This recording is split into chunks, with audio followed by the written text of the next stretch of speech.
it's me, Harry the Chatterbox. I am so glad you are here for Harry's review of Insecure Season 4, Episode 2. This episode's name was Lowkey Distant. Of course, if you guys love my content, always subscribe and hit that bell so every time I make a new video, you're notified. And without further ado, let's get into the review.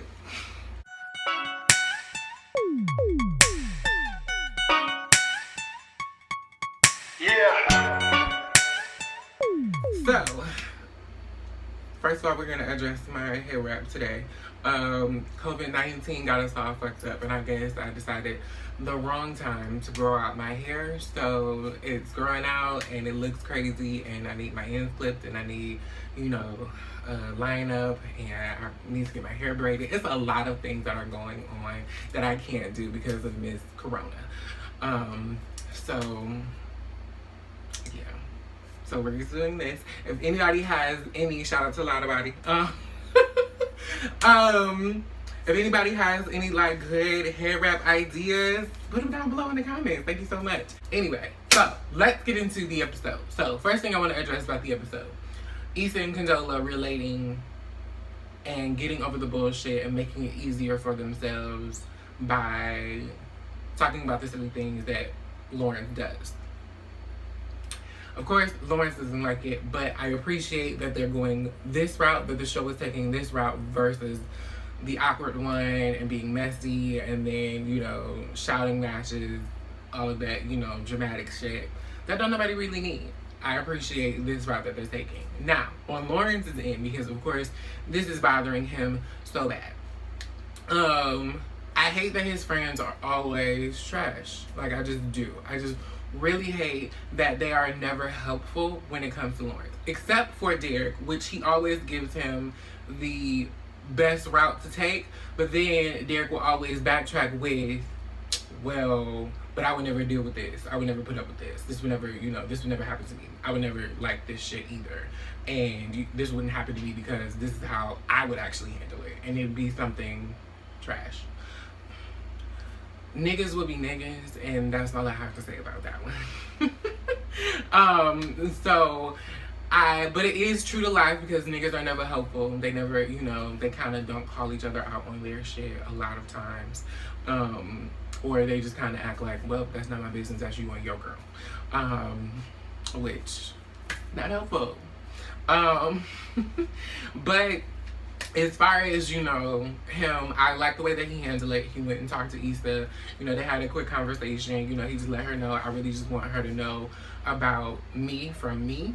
And, they went off of that. And I appreciated that simply because it could have gone so much worse. Like I said, it could have gone the dramatic route. And it didn't need to go there. Now, moving on to Molly. Now, of course, as I said, because I watched all the season over again before I watched this season, me and Molly, I don't fuck with her no more. She's kind of trash.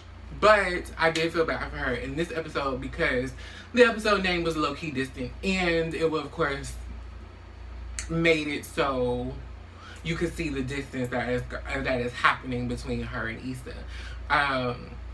Issa is, building relationships and, finding her way in this new path that she's decided to take.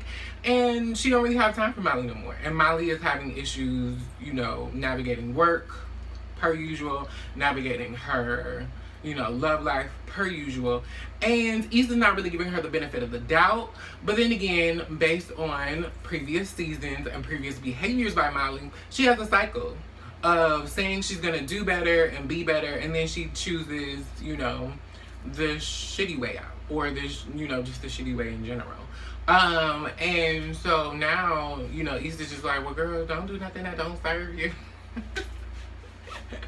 Don't look for things that don't serve you, and it's so funny. But you can genuinely see that Molly is actually trying this time.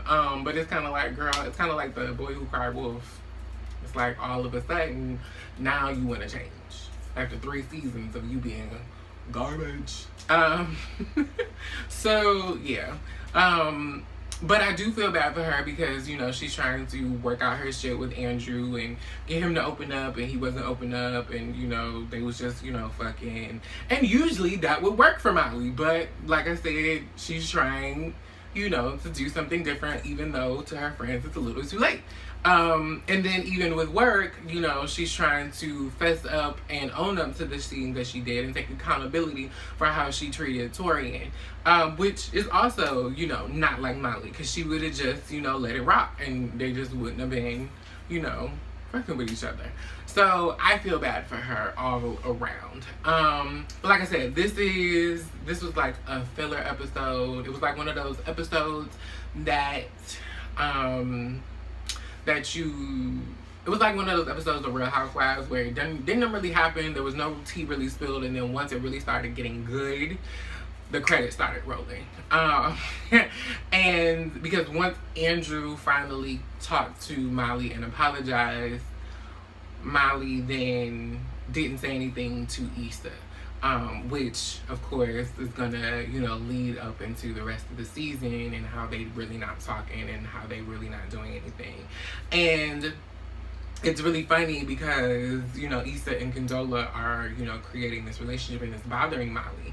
And I don't really get why. I guess it's because, you know, per episode 1, Molly thinks it's messy, but I also think it's because she feels like she needs Issa right now and Issa doesn't have time for her, and it's this new girl coming around kind of, you know, pushing in on their relationship, which Condola has done nothing but be nice, and it's a little awkward for all of them. But Issa really wants, you know, Condola and Molly to get along. So I don't know.